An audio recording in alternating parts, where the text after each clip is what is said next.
Во август 2018 година, тогаш 15 годишната швеѓанка Грета Тунберг го почна училишниот штрајк за климата.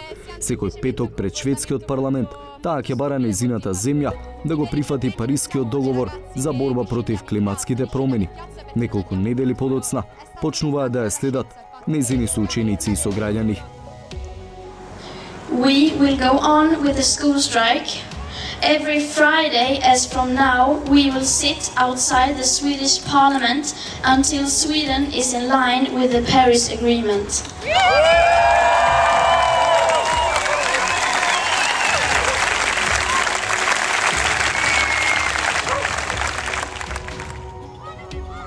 Денес Грета Тунберг е светска икона во борбата против климатските промени. Нејзиниот пример почна да го следат многумина, па на 15 март минатата година се одржаа протести против климатските промени координирано во 125 земји во светот. На петоци за еднината, како што популарно се нарекува маршот, се приклучија и средношколци во Македонија. На почетокот поскромно, но како што одминуваше времето, се зголемуваше присуството. Најголем одзив имаше на протестот на 20 декември.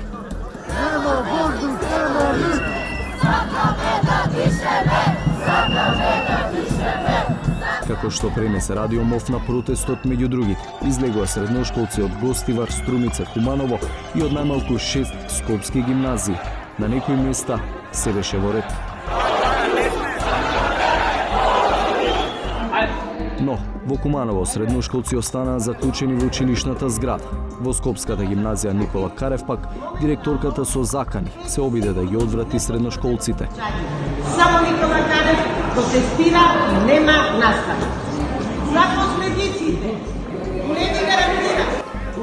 По овој настан градоначалникот на Скопје Петре Шилегов ја разреши директорката, па учениците во Никола Карев и во другите гимназии послободно продолжија да ги истакнуваат своите барања. Земјата да признае дека е во еколошка криза, да се воведе климатска проблематика во образованието, план за намалување на употребата на автомобили, затворање на електраните на јаглен. Ние бараме, како што бараат и на светско ниво, целосна промена на приоритетите во однос на општеството кое што го имаме, составање на животната средина на прво место, затоа што начинот на делување до сега во кој што животната средина се гледала секогаш како некаква фуснота, како 13-то прасе и на сметка на животната средина се гради, им се допушта на индустријски капацитети да загадуваат без казни и така натаму и така натаму. Според Иво Босилков, кој е еден од зачетниците на петоци за еднината во земјава, последиците од климатските промени веќе се чувствуваат.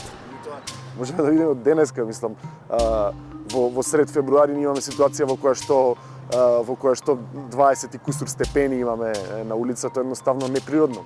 Но, какви се засега ефектите од активизмот на младите во Македонија? Првично се чини, најголемиот ефект е врз свеста на граѓаните.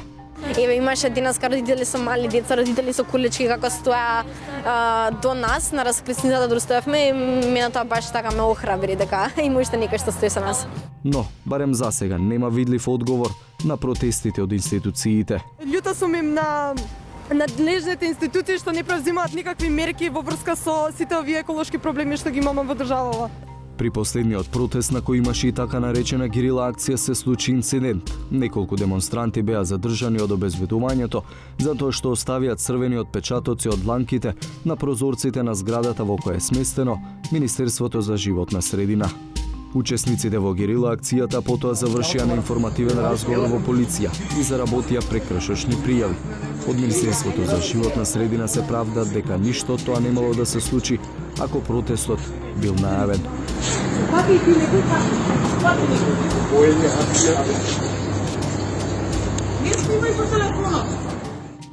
Станува збор за герила акција, значи ненадејна, ненајавена акција, која се одвива по работното време на институцијата, така што никој од вработените во Министерството за животна средина не бил ни информиран за настанот. Маршеви пред нашата институција имало во изминатиот период во повеќе наврати. Сите тие биле најавени и никогаш немало никаков проблем во остварувањето на демократските права на граѓаните да го искажат своето мислење. За младите пак, разговорите во полицијата и казните се показател дека власта не е доволно заинтересирана за климатските промени. За нас дури го символизираше, беше метафора тој момент на начинот на кој што државата се справува со вакви непосредни закани, а со битните ствари постојано тактизира и постојано го влекува. И на крајот на криштата не прави ништо.